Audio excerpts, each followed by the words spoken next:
Hey Radish, what are you doing under there? What are you doing?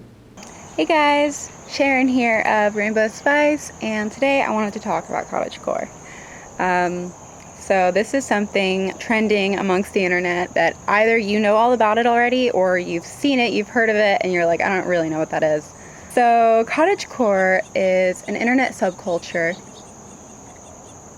Hello! Got distracted by some birds on my roof. Cottagecore is an internet subculture created by Generation X and younger millennials, kind of fantasizing a slowed down natural lifestyle, oftentimes an agricultural lifestyle, one with a cottage and fields of flowers and tea parties and baking and hanging out under a tree and journaling and roaming in these fields in little flower dresses and not caring about the time and just existing, reading books, real books, not Kindles, stuff like that. And I think it's interesting that this was kind of birthed out of a generation that was raised by technology, that was raised with so many screens and so much instant gratification, whereas this is slowed down. This, cottagecore is fond of, knitting and embroidery, hand sewing, just handmade crafts in general, baking, not just popping something in the microwave, but baking things from scratch, cooking things from scratch, gardening, watching a little seed bloom and grow into real life and harvesting that, foraging wild herbs, wild berries, learning about wild herbs and berries and what, you should and shouldn't eat. Stuff like that. Yeah, so I think it's really interesting that a generation that was really raised being so attached to technology has kind of created this little subculture style that, okay, let's be real. All of this stuff have existed for a very long time, obviously. But I guess this is the first time someone has really put a label to it. And it's become this kind of fantasy lifestyle.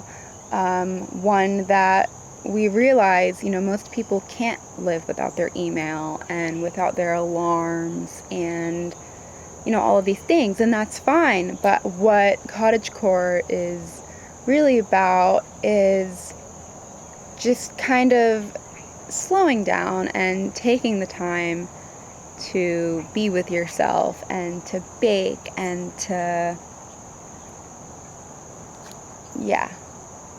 There's just so many birds in my yard right now. I'm just so distracted by all of them. They're so cute. Oh, hello.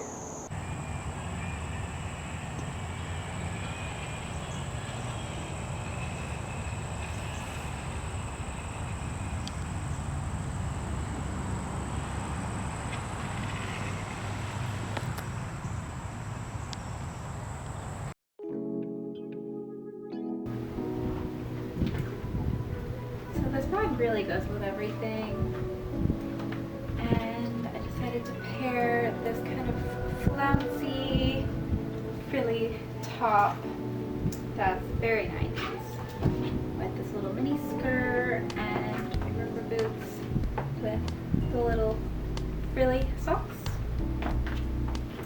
And these socks are pink, so maybe white would be better, but I make it work. So my brother said I looked like a secretary in this look. So, cottagecore secretary maybe? I don't know. I thought maybe this sweater with like the little lace up here and the little buttons. This is actually the back of the sweater, but I like wearing it in the front. And this cute little mini skirt. It's like a wrap. It's got little flowers on it.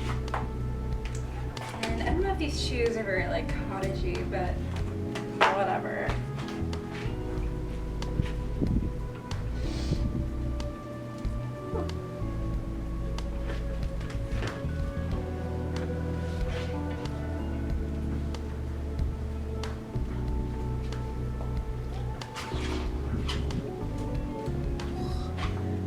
love these sleeves so much.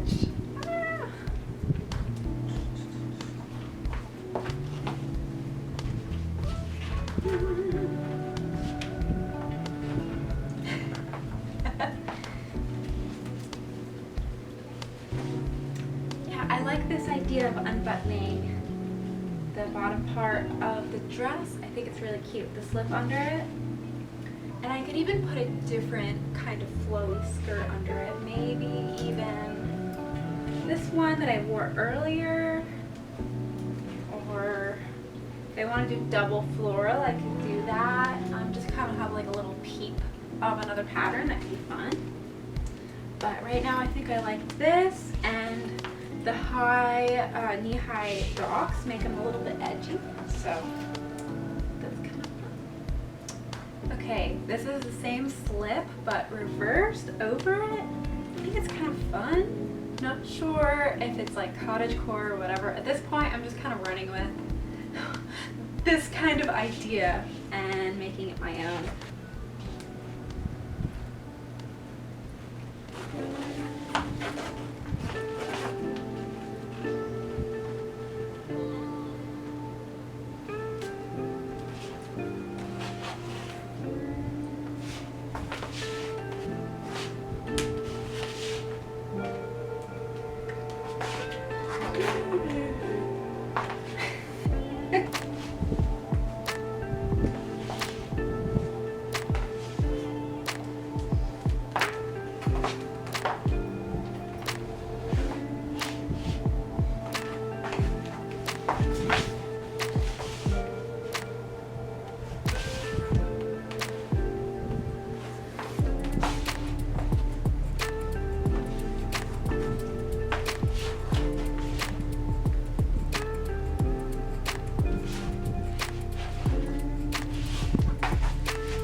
So this is a look I didn't think I was gonna like, but I kind of like the thin flowy sleeves with this kind of rigid Carhartt material. It's like this dainty, feminine kind of flowiness with this more kind of masculine, rigid.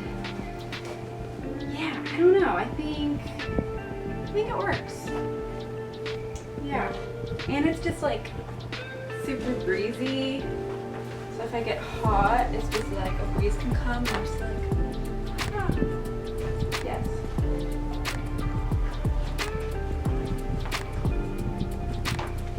Okay, so I think I like this blouse a little bit better with this. I think both looks are fun, but this is more me. I'm always gonna be attracted to florals, so. And I like the half. This material is so thick, so it's kind of hard to actually like fold down like this, but I think it's kind of fun. Half up, half down. And this isn't too long, so it's, ow, that hurt. Okay, so I think this is one of my favorite looks. This fun little jumper, short overalls, was actually my best friend's in high school, and another friend wore it at one point. I want to say a couple friends wore this before they were mine. So that makes me happy. She gave them to me a couple years ago, and yeah, I'm glad I can love them.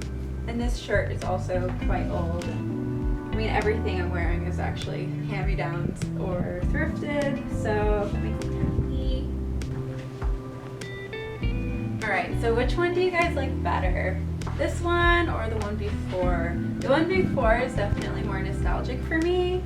I like the fit of this one better. This one's from Antico Collection, the place I got this dress and the skirt that I showed previously, and this hat. I've gotten so much from them, they're awesome. I think this one fits a little bit better and has better pockets. but I think both serve the same function and are equally cute. So, yeah.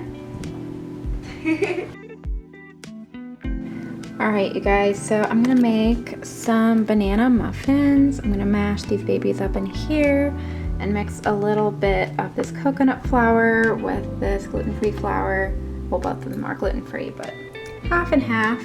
Because the coconut can be a little bit dry, so I'm gonna do half and half. I'm gonna add a little bit of cacao, a little bit of this sugarless natural monk and erythritol sweetener, a little bit of avocado oil, and yeah, I'm gonna see if I need anything else.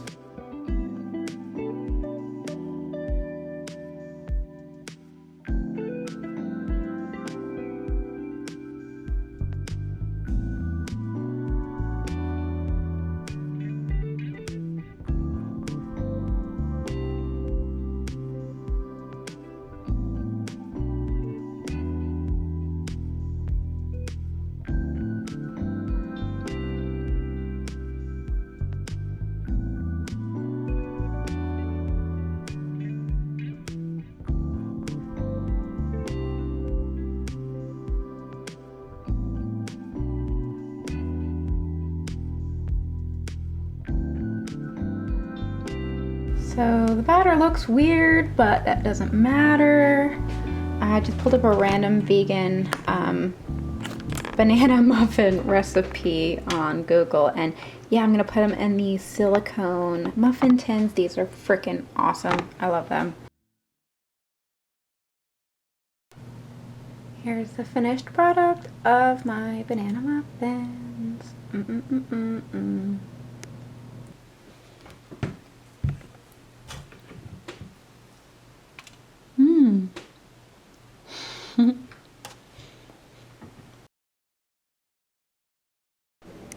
Okay, I hope this is in focus, but yeah, I see a lot of people into cottagecore going on a picnic and bringing a journal and saying, oh, I'm gonna journal now. And I think that's really great. I think it's interesting that some of these people, it's the first time that they've really journaled. And I think that's awesome. I think some people might be a little lost and might be a little like, what do I write about? What do I do? I don't know. And I think those are all valid questions, obviously. But I also think people put too much pressure on themselves. And my journals aren't necessarily poetic. I have a poetry journal that I barely touch. And my morning pages, I write every day, and they probably suck. It's all, I mean, I'll wake up and grab my notebook and be like, there's a bird out the window. I hear the TV on downstairs. I have to pee. I'm hungry. This is how I felt yesterday. This is how I feel today.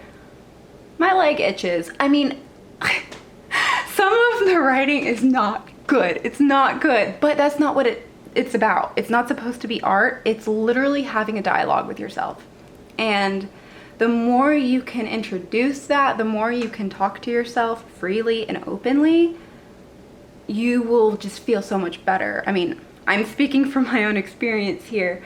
It's been, wow, yeah, it's been 2 years since I've been doing morning pages. I've always written, but I had a friend in Munich who introduced me to this book called The Artist's Way by Julia Cameron. I don't resonate with the entire book. I will preface that, but it is a good book, and she does recommend several prompts for artists who need a little oomph. And it's just people in general. It doesn't have to be all artists reading this book. But she talks about her morning pages and how much that's helped her. And that's the number one thing she tells everyone to do is write morning pages. And yeah, it's basically stream of consciousness, 3 pages a day. I cheat and do 3 little pages a day. And honestly, sometimes I write more, sometimes I write less. I don't put that pressure on myself. I used to put pressure on myself. I used to feel bad if I didn't do 3 pages. And now I just, even if I write 2 sentences, I'm like, well, I did something, you know? And sometimes it's literally, I remember I asked my friend Sophie, the one who told me about this, well, how do you write every single day? What do you write about? What if you have nothing to say? And I'll never forget this. She said, well, then I just write, I have nothing to say over and over again until I find something better to say. And I usually get sick of that really quick. And I was just like, holy crap, you're amazing. So yeah, I just wanted to talk a little bit about that and urge people to write and not put pressure on themselves for it to be anything. It's literally a dialogue with yourself. And if you're afraid of someone, I don't know, that you live with or whatever, reading what you write, then burn it, you know? Or if you're afraid of yourself reading it, if you don't want to look back on that, then don't. Something that that Julia Cameron writes in her book is to, I think she said this, is to write 3 pages and put them in an envelope and not let yourself touch it. And maybe a year later you can open the envelope and see kind of where you were a year from then. But that's something I thought was interesting that I haven't done. My rule with myself is when I fill up a notebook, I can go back and read it. Every now and then I do. I've brought books with me on my last few trips before Corona, obviously. And it's really nice being able to look at a page and I'll have the time, the date, the location, and write, you know, how I felt and what I was doing. And even if it's really mundane, it's also really beautiful to see that I took that time to give to myself in that way and to have that dialogue with myself when, you know, I was crashing on couches and hadn't slept very much and hadn't showered in a couple days, you know what I mean? It's giving myself that time and that love is really important. So I waited too long to pick these and now they're a little bit yellow. So they're gonna be a little bit sour, but I will still use them. They'll be all right. You guys, I was outside for probably 10 minutes filming the last bit, which is going to be the intro that you already saw. And I got bitten by mosquitoes like 5 times. Anyways, thank you so much for watching this video. Give it a thumbs up, subscribe, all of that good stuff. Let me know what look you like the best, how you would do it differently. And some of the clothes I actually pulled from my Depop shop for this lookbook. So if there's anything that you really like, chances are it might be for sale. So go ahead and check that out. And yeah, that's about it. All right, thank you for watching. Bye. That's okay. You don't have to be any different than the way you are, Raj. And now we will take a brief moment of silence for Blueberry, the betta fish. He didn't last long. He was sick when I got him, but tried to give him a good life.